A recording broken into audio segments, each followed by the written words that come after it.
Greetings, YouTube. Today is a really important day. I think it might be the second early access bundle day, which I don't think is the important part of today at all, because assuming they continue the same price point and shards that they normally do, it's the worst deal in the game. And when you go to the inbox, what do you know? I've memorized their trash marketing schedule. I'll be opening the Black ISO Store Crystal for Scorpion/Black Cat tonight on stream for 300 units, but I will be once again not swiping that credit card as it is, especially, remember the drop rates on these? 0.3, 1.5. It's not really for Scorpion, unless you're talking about a 3 or 4 star Scorpion, which honestly the drop rates for that aren't even good, and you can't take them into anything past Act 5. And we're now talking about beta tests for Act 8. So, yeah. Price needs to be, I think the price should be at most $29.99. And the price point at $50 has to include 3,000 to 3,500 6-star shards. And really, these should be Nexus crystals, but they never will be. So, today is not about the early access bundles. No. It is about the new 6-star featured hero crystal. And we're going to have so much work to do on this channel. I'm already so behind in Act 7. I must be allergic to Act 7. I just sneezed. Act 7 exploration submissions. I've got a ton of those to still do. Not counting the ones that people are submitting in the future.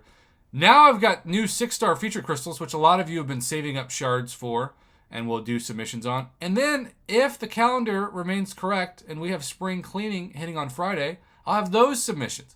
So I'm going to have so much to record, it's going to be almost impossible, or if impossible, for me to keep up. But I will do my best to try to do that, just as I will do my best to claim this daily crystal.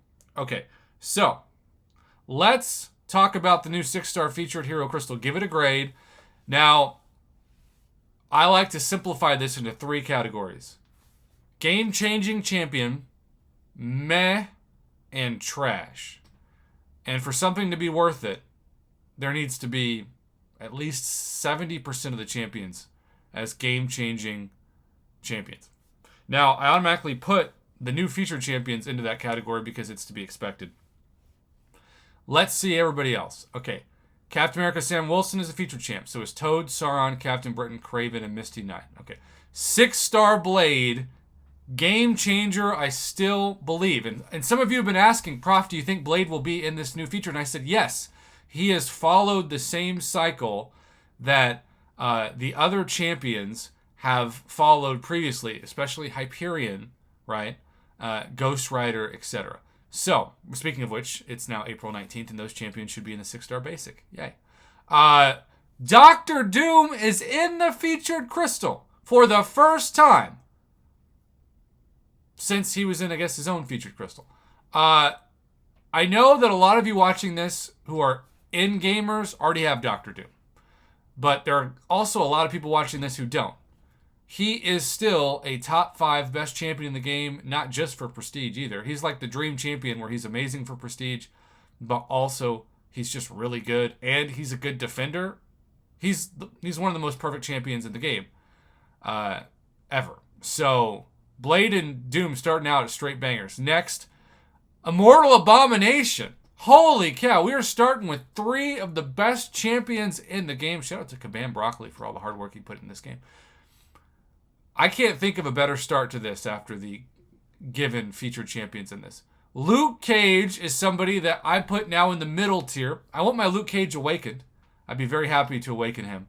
But at the same time, I don't really know anybody that uses him on a daily basis because he's just kind of the middle of the pack. We're going to do, for the first time in 2 months, the best 10 champions ranked in order, which really makes it difficult, of each class in the coming weeks. And Luke Cage, I don't think, would make the top 10 of the science class now, and he used to be maybe even top 5. So that's how much that class has gotten better. Morningstar is kind of the same way for the Mystic class. Kind of outside the top 10. Maybe some people will put her as an honorable mention, but she's still really good. At this point, she's kind of underrated, if anything. So both Luke Cage and Morningstar, worst case scenario, I'd put as good as worth pulling. Long shot, same category. I know it sounds like I'm saying the same thing over and over again now, but long shot is a really solid champion that may squeak into the top 10 of his class, maybe not, but he and Havoc are in the same spot for me. Really fun to use, super easy, but because they're kind of one-trick ponies to me, almost like Cull Obsidian now, I just don't use them, but I like them.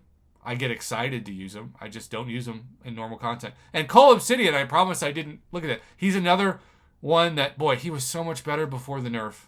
He really got screwed over with the nerf. And Kabam, I'm telling you, if you go back, shout out to my man KT1 who has said this on his channel multiple times too. If you go back and you take away the nerfs and you just give us who the champions are supposed to be, the game wouldn't be broken. There's enough champions out there that are doing an incredible, thank God they're not nerfed, knock on wood, that we need that to be the case. Iron Man Infinity War, you know, talk about somebody who's in the middle of the pack. I think he's in the meh category now. I used to be really excited when I landed on him, but haven't used him in years. And even as a defender, I'm guessing he's not as tough of a defender. I'm sure there's still some nodes that make that not the case. But yeah, Iron Man Infinity War might be the worst champion on this list so far, and he's still a solid champion. There is not a terrible champion yet on this list. Fishbowl Mysterio, another middle. A lot of these are B- to B+ champions. In that middle tier, that middle class of their class. Not bad to land on, but also not game-changing. Just solid champions. Ultron is a game changer. He might be in the running for my first tech champion. If I got a rank 3 to rank 4 tech rank up gym, Ultron would be at the top of my list of champions I'd want to take to rank 4. Shout out to Eric Nelson, who definitely agrees. I think he's a game changer. We're putting him in that game changer category. Invisible Woman is a solid champion. Not a game changer, but still could do some good damage. My prom date, Invisible Woman. Again, not a bad champion so far. Electro is kind of the first champion that I'd put in a trash category. He's not a trash defender. He can still be very annoying, but he's a glass cannon champion that melts away pretty easily if you have the right counters against him. He's obviously not going to be a great defender because if you don't take that direct Thorns-like damage, his special 1 and even special 2 are super easy to dex. And as an attacker, especially if you run suicides, he's not good. So that's probably the worst champion so far, but he still sort of feels like a trophy champion to me. So still not a terrible champion. Carnage, I don't prefer him to Venom, but some of you do, believe it or not. I put him as like a C to C+ champion now. Electro I'd put as like a D+, C-. So, okay, Carnage, solid. I would be much more excited if Venom was in there instead of Carnage, though. Doctor Strange, trophy champion. I've got him awakened until Doctor Strange. # buff Doctor Strange. Give him the buff that he deserves. Heimdall is only a synergy champion at this point. I wish that wasn't the case. He's really great. He was my Abyss MVP, but I wouldn't say anything else about that. Black Panther Civil War. All right, now I think he's a D champion. Still annoying to fight as a defender every once in a while if you forget to not parry, but he needs a buff. OG Black Panther got the buff. He didn't. He's supposed to get a buff. We haven't seen that. Not a good champion. Psylocke toward the bottom of her class. Some of you love Psylocke and you're going to push back hard on my thoughts on Psylocke, but the mutant class is the best class overall in the game, and so she might be middle tier of a different class, but in the mutant tier, she's toward the bottom. A miss for 15,000 6-star shards, no other way to put it. And then Vision Arcus is another B- to B champion that, like so many we've talked about, from Longshot to Cull Obsidian to Fishbowl Mysterio to even Invisible Woman, Iron Man, Infinity War, Morningstar, Luke Cage. Solid champion, a bit expensive to spend 13 to 15,000 6-star shards depending on the Black ISO store discount. But, you know, overall, this thing is top heavy. I don't think it's a coincidence that the marketing department put Blade, Doctor Doom, and Immortal Abomination first after the featured champions. They know those are the 3 takeaways from this feature. So I'm going to give it a B+. Great. Some of you might think that's too generous. Some of you might think that's too unreasonable. I feel like I often bring the community together against my grading of this new featured crystal. But if you don't have Doctor Doom, this is an amazing opportunity. I want to awaken my Immortal Abomination. I want to awaken my Blade. I want to get Blade and awaken him. I don't even have a 6-star Blade. I don't know why I said that.